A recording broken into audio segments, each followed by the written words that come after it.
মনে করেন আপনার 10 বছরের একটা বাচ্চা, আপনার কলিজার টুকরা, আপনি আপনার থেকে তাকে বেশি মহব্বত করেন। আগুন লাগলে আপনি আপনার পিঠ দিবেন, আপনার সন্তানকে দিবেন না, এত মায়া আপনার সন্তানের প্রতি।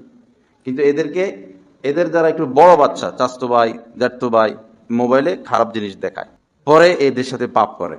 হয়তো আমরা জানি না, কিন্তু আমরা তো জানি ভাই সমাজের অবস্থা। এখন ছেলেরাও নিরাপদ না আমাদের। বিভিন্ন মেসে যে সমস্ত বাচ্চারা থাকে, পড়াশোনা করে, আমাদের কাছে এসরাই চিঠি লেখে, ফোন দেয় যে আমরা তো সবাই সমকামিতে আক্রান্ত, আমাদের বাঁচার উপায় কি? ওয়াইফাই ফ্রি, এগুলো দেখে, সারা রাত দেখে, পরে কি করব? পরে পাপে লিপ্ত হয় পরস্পর। এই বাচ্চাগুলোর বাঁচাবে কে? পরিস্থিতি তো নাজুক। এরপরে দেখুন, আগে তো ছেলেরা রাস্তায় রাস্তায় ঘুরতো সন্ধ্যার পরে, এখন মেয়েরাও সন্ধ্যার পরে রাস্তায় রাস্তায় ঘুরে। বিভিন্ন জায়গায় যে মাহফিলে যাই, দেখি মেয়েরা এই দাঁড়ায় থাকে, হাঁটে হুঁটে, 3-4টা মেয়ে, ছেলে মেয়ে সমানে রাস্তায় রাস্তায় মেয়েরা। কি ভয়ঙ্কর কথা! একজন মা বাবা এটা মানে কিভাবে যে আমার বয়স্ক একটা মেয়ে, 12-14 বছর বয়স, সে সন্ধ্যার পরে ঘরে নাই, সে রাস্তায় রাস্তায় ঘুরে? এইভাবেই তো সর্বনাশ হচ্ছে। একটা মেয়ে, সে কখনো মায়ের চোখের থেকে দূরে যাবে না।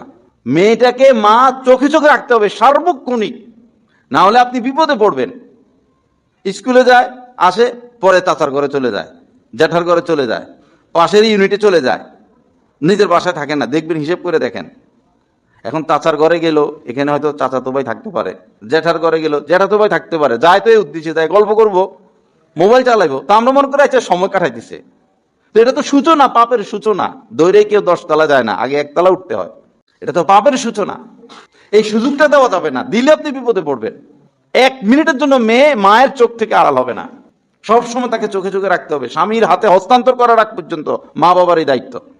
স্বামীর হাতে হস্তান্তর করছেন, বস আপনি এখন নিরাপদ, এখন স্বামীর দায়িত্বে চলে গেছে, এর আগে আপনার দায়িত্ব।